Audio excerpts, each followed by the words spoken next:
বান্দা তুই যদি ফজরের নামাজ না পড়স আমি কিচ্ছু বলবো না। তুই ঘুম থেকে উঠার আগে সকাল বেলার সেই পেটের ক্ষুধা নিবারণের নাস্তা আমি রাজ্জাক রিজিক ব্যবস্থা করে দিব। আমি আমার যা দায়িত্ব সব পালন করব। তুই নামাজ পড়লেও করব, না পড়লেও করব।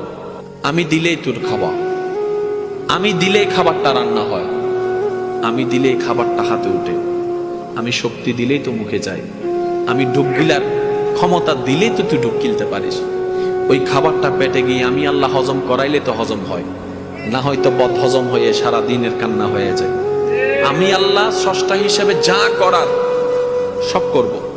তবে আমি তোকে নতুন করে বলবো না নামাজ পড়, আমি তোকে বলবো না সুদ খাইস না, আমি তোকে বলবো না বউ পিটিস না, আমি তোকে বলবো না যৌতুকের জন্য অত্যাচার করিস না, আমি তোকে কিচ্ছুই বলবো না ওর জায়গা দখল করিস না, আমি তোকে কিচ্ছু বলবো না তুই যখন আমার চোখের সামনে অন্য জায়গা দখল করে তুই যখন দেওয়াল তুলবি আমি তখনও দেখে কিচ্ছু বলবো না। তুই বিয়ের আগে অবৈধ সম্পর্ক কর, আমি দেখবো, তারপর কিচ্ছু বলবো না। তবে তুই যদি বুদ্ধিমান হস, ভুল করলো তোর জন্য একটা সুযোগ দিচ্ছি। আল্লাহ কি সুযোগ? তওবা করে আসতে করে আমার কাছে নাফসি আমার দলে আমার কাছে ফিরে চলে আয়। এতটুক সুযোগ আমি তোকে দিচ্ছি। আল্লাহ কতদিন পর্যন্ত? সেই সময় বলে যে মৃত্যুর আগ পর্যন্ত। আল্লাহ 24 ঘন্টায় কোন টাইমে? ওই যে কোনো টাইম। তুই সকাল 10টা বাজে করলো আমাকে পাবি, 1টা বাজে করলো আমাকে পাবি, 2টায় ডাক দিল আমাকে পাবি, 5টায় ডাক দিল আমাকে পাবি।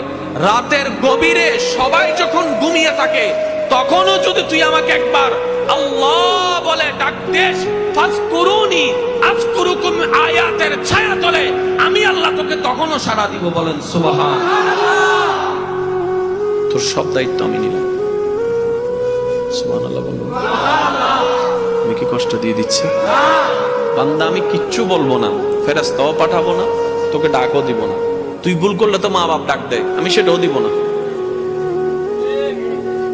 আল্লাহ তা আমি যদি নামাজের কথা ভুলে যাই, যে ব্যস্ত থাকি, ঘরের বউ একটা জিনিস আনতে বলছে মাঝে মধ্যে এটাও মনে থাকে না।